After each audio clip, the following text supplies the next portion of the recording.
Assalamualaikum warahmatullahi wabarakatuh. Halo semuanya, bertemu lagi bersama saya dalam pelajaran sejarah Indonesia. Apakah kalian percaya dengan ramalan?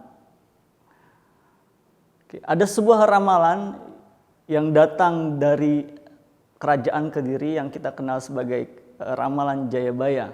Ramalan seorang raja terbesar Kediri yang menyatakan kalau suatu saat ada ayam jago yang berbulu kekuning-kuningan akan mengusir kerbau bule bermata biru. Nah, banyak yang menafsirkan ramalan ini adalah sejarah perjalanan bangsa Indonesia ketika Jepang datang ke Indonesia dan mengusir orang-orang Belanda. Dan kita tiba dalam pembahasan awal penjajahan Jepang. Nah, mengapa Jepang melakukan invasi ke Indonesia? Ada latar belakang yang menciptakan situasi ini. Yang paling kelihatan adalah situasi dunia saat itu yang terjadi sebuah perang besar yang kita kenal sebagai Perang Dunia Kedua. Invasi Jepang ke wilayah selatan Jepang, mulai dari Cina sampai ke Filipina, dan juga bergabungnya Jepang ke blok Aksis bersama Jerman dan juga Italia untuk mencoba menguasai dunia, membuat Amerika sebagai pemasok minyak terbesar untuk Jepang melakukan sebuah embargo minyak, sehingga Jepang membutuhkan minyak dari tempat-tempat lain.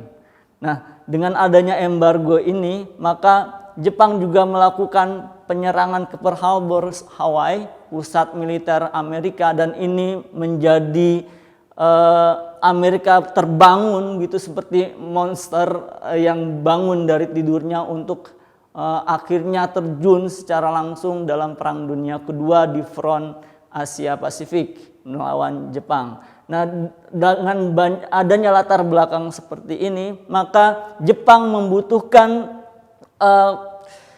tempat-tempat ataupun negara-negara penghasil minyak selain Amerika.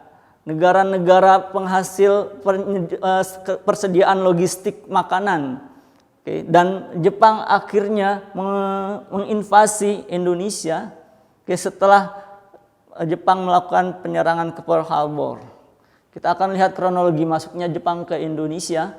Setelah Pearl Harbor dihancurkan oleh Jepang di Desember 1941, maka Jepang melakukan invasi ke selatan ke daerah Indonesia di tahun 1942 di bulan Januari dengan menyasar daerah-daerah yang merupakan penghasil minyak di Indonesia. Makanya Jepang menyasarnya lewat titik yang kita kenal sebagai Tarakan, kemudian ke Balikpapan dan Banjarmasin sebagai salah satu lumbung minyak di Indonesia. Setelah itu Jepang tidak menyerang ke Jawa, tapi menyerang dulu ke Sumatera karena di sana juga ada daerah penghasil minyak di Riau maupun di Palembang.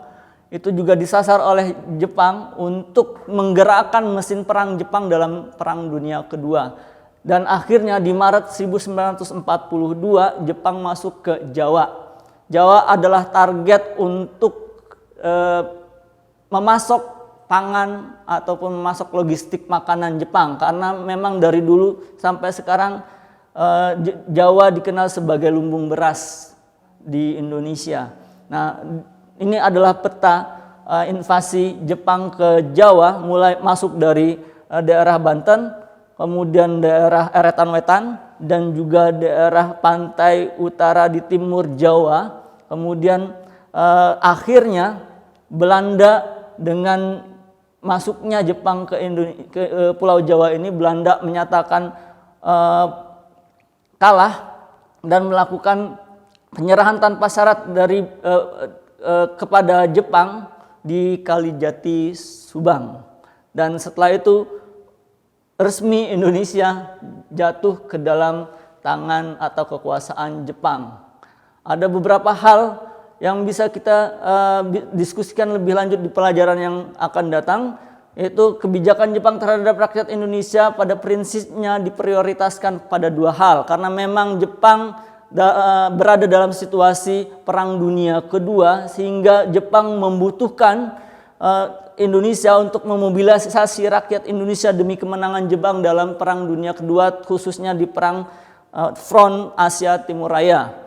Dengan memobilisasi rakyat, Jepang menggunakan orang-orang yang berpengaruh di Indonesia seperti Soekarno dan Hatta untuk melakukan mobilisasi rakyat Indonesia. Dan Jepang juga melakukan menghapus pengaruh-pengaruh Barat atau pengaruh-pengaruh Belanda di Indonesia dengan cara melarang penggunaan bahasa Belanda di Indonesia.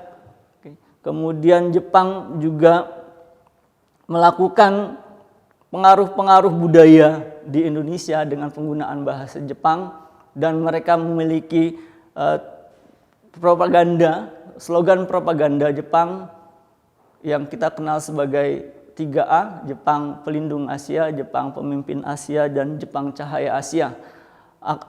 Untuk pembahasan lebih lanjut tentang kebijakan apa yang dilakukan oleh Jepang di masa 3,5 tahun Jepang berkuasa di Indonesia, kita akan bahas itu dalam pertemuan selanjutnya. Terima kasih atas atensi kalian semua. Tetap di rumah, jaga kesehatan, belajar dari rumah. Assalamualaikum warahmatullahi wabarakatuh.